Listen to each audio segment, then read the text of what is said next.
होते हैं, लेकिन आप बड़े नटखट हैं, चंचल हैं, मस्ती करते रहते हैं और आपके जो भक्त हैं उनके साथ भी खूब मस्ती करते हैं। जिसकी मस्ती जिंदा है उसकी हस्ती जिंदा है, वरना जबरदस्ती जिंदा है। हमारे जीवन में हमें ना आसक्ति है ना अनासक्ति, ना मोह है ना निर्मोह है, ना हम बैरागी हैं ना गृहस्थी हैं वर्तमान में। तो भगवान की कृपा से जैसा जीवन है, सबकी अपनी अपनी प्रवृत्तियां होती, स्वभाव में साधु में गंभीरता भी होनी चाहिए, चंचलता भी होनी चाहिए, पर जिंदगी को आनंद की तरह जीना चाहिए। इसलिए हम मस्ती के साथ जीते हैं, परवाह नहीं करते तो लोगों को क्या टेंशन है, क्योंकि हम टेंशन लेने नहीं आए, कुछ लोगों को देने आए। तो ये जो आपका चंचल स्वभाव है, ये जो मस्ती है, ये अभी एक्वायर किया है, बचपन से ही ऐसे हैं? जन्मजात, और शायद पिछले जन्म का याद नहीं है, लगभग ऐसे ही रहे। हम ऐसे ही हैं। उसके पीछे कारण है कि हमने अपनी ज़िंदगी में, हमारे गुरु से एक बात हमने सीखी। हमारे गुरु ने कहा था कि सीरियस देखना है तो अस्पतालों में जाओ। सीरियस लोग तो अस्पतालों में मिल जाते हैं। ज़िंदगी एक संघर्ष की कहानी है। ज़िंदगी एक ऐसी जुबानी है जिसको जीना है और खुलकर जीना है। ऐसे जीना है कि कोई हमारे जीवन को आए तो इतनी खुली किताब हो, कोई भी आकर के पढ़ जाए। तो जब बचपन में शरारत करते थे तो स्कूल से डांट भी पड़ती होगी? हमारे टीचर हमको बहुत प्यार करते हैं, बचपन से हनुमान जी की कृपा, गुरु जी का आशीर्वाद, तो हमको बहुत, हमारे जो टीचर थे, और अद्भुत बात है हम दुनिया के इतने विचित्र विद्यार्थी हुए कि जिन टीचर से हमने पढ़ा है उनको ही हमने सिद्धि पाने के बाद चेला बनाया। उनका पर्चा बना दिया आपने? उनका पर्चा बना दिया। पर्चा बनाया सो तो ठीक है, उनके अंदर वो भाव जगा। उन्होंने कहा कि वो बात अलग है कि आप हमारे विद्यार्थी रहे, पर हमारी इच्छा है कि आप हमको मंत्र दीक्षा दें। तो पहले हम यस सर करते थे, अब गुरु पूर्णिमा पे वो हमको जी गुरु जी करते। अब हम ये तो कह नहीं सकते कि आशीर्वाद चेला, तो हम कहते हैं आप तो आप ही हो। लेकिन मैं सुना कि बचपन में काफ़ी अभावों से गुजरना पड़ा, मुश्किल का सामना करना पड़ा। हमारे मस्ती का एक ये भी कारण है, क्योंकि हमारा जीवन बहुत अभाव में गुजरा, जीवन बहुत विचित्र संघर्ष में गुजरा। आज भी संघर्ष है, और संघर्ष होना चाहिए। संघर्ष कोई बुरा नहीं है। जो मुस्कुरा रहा है निश्चित उसको दुखों ने पाला होगा। जिसके सितारे चमक रहे हैं जरूर उसके जीवन में बहुत अंधेरा रहा होगा, तब आज उजाला होगा। हमने अपनी ज़िंदगी में जो भी बचपन काल गुजारा, बहुत विचित्र तरीके से गुजारा। तो कभी कभी कोशिश करते हैं कि वो बचपना ना आए बाहर, और कोशिश करने के बाद भी वो रुकता नहीं, वो बचपना बाहर निकला। तो जीवन ऐसा था कि भोजन की भी व्यवस्था नहीं, वस्त्र की भी व्यवस्था नहीं, एक ही कपड़े में 2-2 साल रहना पड़ता था। भोजन के लिए भी गाँव में घर घर जाना पड़ता था, तब कहीं चावल मिलता था, कहीं आटा मिलता था। उससे फिर माँ भोजन बनाती थी। हमसे छोटी बहन, हमारा भाई भी, तो हम बड़े थे घर में। पिताजी हमारे कुछ करते नहीं, आज भी नहीं करते।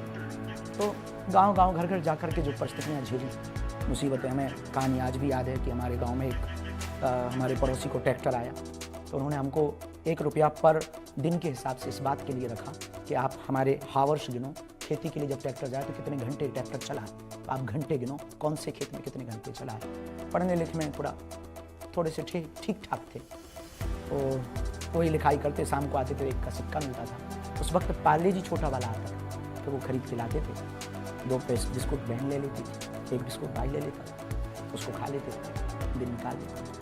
तो मेला बगल में खजुराहो है हमारे यहाँ, मेला लगता था, मेला में नहीं जा पाते थे। माँ से कहते थे बाकी बच्चे पपीरा लाए हैं, कोई डमरू लाए हैं, हमको भी जाना है, तो कोई उधार देता नहीं, ले जाता नहीं। ये जो जितने संघर्ष रहे, अंधेरी रातों में, आज लोगों को जरूर चमकता हुआ दिखाई पड़ रहा बागेश्वर धाम, बागेश्वर बाबा, महंगे चार्टेड या गाड़ियाँ, पर जीवन में जितनी अंधेरी रातें हमने गुजारी उसको हम भूले नहीं। तो हमारा बचपना मरा नहीं, उसको दबाया गया, खुद से ही दबाया, किसी ने नहीं दबाया, हमने खुद को ही दबाया। भाई के लिए, बहन के लिए, माँ के लिए, समाज के लिए, हिंदुओं के लिए, हिंदुत्व के लिए। फिर अब जैसे ही यहाँ पहुँचे, थोड़ा हौस आया, तो अब लगता है कभी कभी कि कोशिश करें कि वो दिन देख लें। कभी क्रिकेट खेलने का मन करता, कभी मौज मस्ती करने का मन करता, पर ऐसा कभी कोई कृत्य नहीं करते जिससे हिंदुओं को नीचा देखना पड़े। देखिए, ये बात ठीक है, थोड़ा बहुत मौज मस्ती करना, लेकिन अब तो आपकी लाइफ बिल्कुल बदल गई है। अनंत अंबानी की शादी करने के लिए स्पेशल प्लेन से आप ऑस्ट्रेलिया से आए।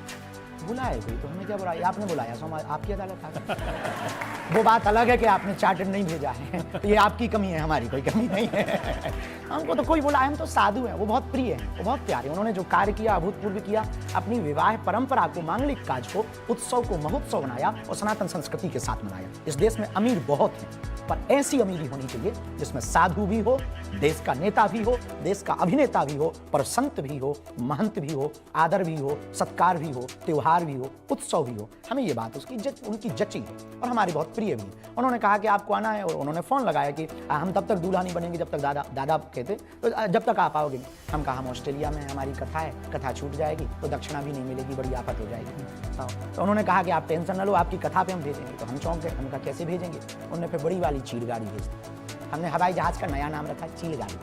तो उन्होंने बड़ी बड़ी चीड़ गाड़ी भेजी, उसमें हम बढ़िया सोते चले आए, उसी में नहाने की व्यवस्था थी। गजब की हवाई जहाज़ थी। हम तो भगवान से कह रहे थे ऐसी हर बार भेजें जो हमको बुलावे। अब आपने नहीं भेजी है वो आपकी कमी है।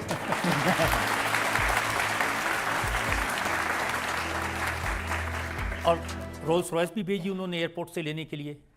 वो दूसरी बार में वो बनतारा गए थे, तो बनतारा में वहाँ पर एक छोटा सा क्रम था, अनुष्ठानिक क्रम था, तो वहाँ गए थे। तो वहाँ पर हमने नाम सुन रखा था रोल्स रॉयस पर बैठे नहीं। पर सच बताएं, जितने भी है अपने बात की कुछ नहीं है।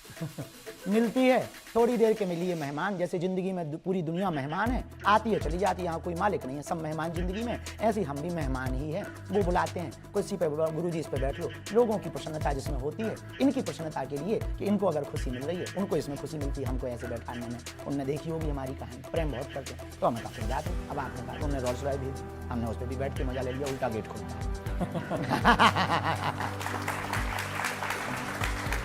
लेकिन आप किस स्टाइल में रहते हैं उसकी कुछ तस्वीर मैं लोगों को दिखाना चाहता हूँ। दिखा दो।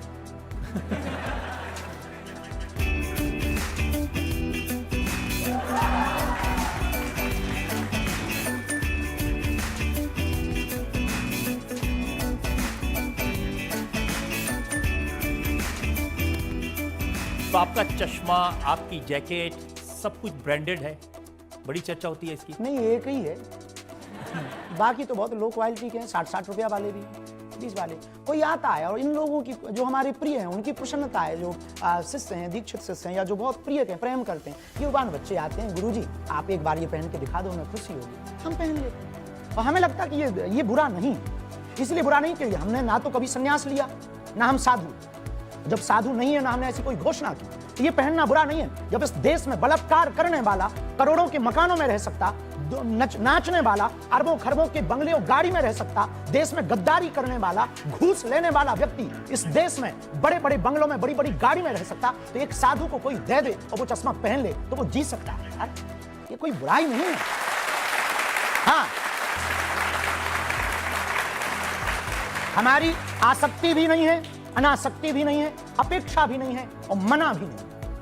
हमें अपेक्षा भी नहीं कि चश्मा ही हो, अपेक्षा ही नहीं है कि रोल्स रॉयल हो। हम बैलगाड़ी पे गए पर ये किसी ने खबर नहीं दिखाई। हम महाराष्ट्र में बैलगाड़ी पर गए, वहां पर पूरा कीचड़ मच गया था, नहीं थी जाने की व्यवस्था। हम बैलगाड़ी पर कथा करने गए, वो खबर किसी ने नहीं दिखाई। हम साइकिल पर चले, वो खबर किसी ने नहीं दिखाई।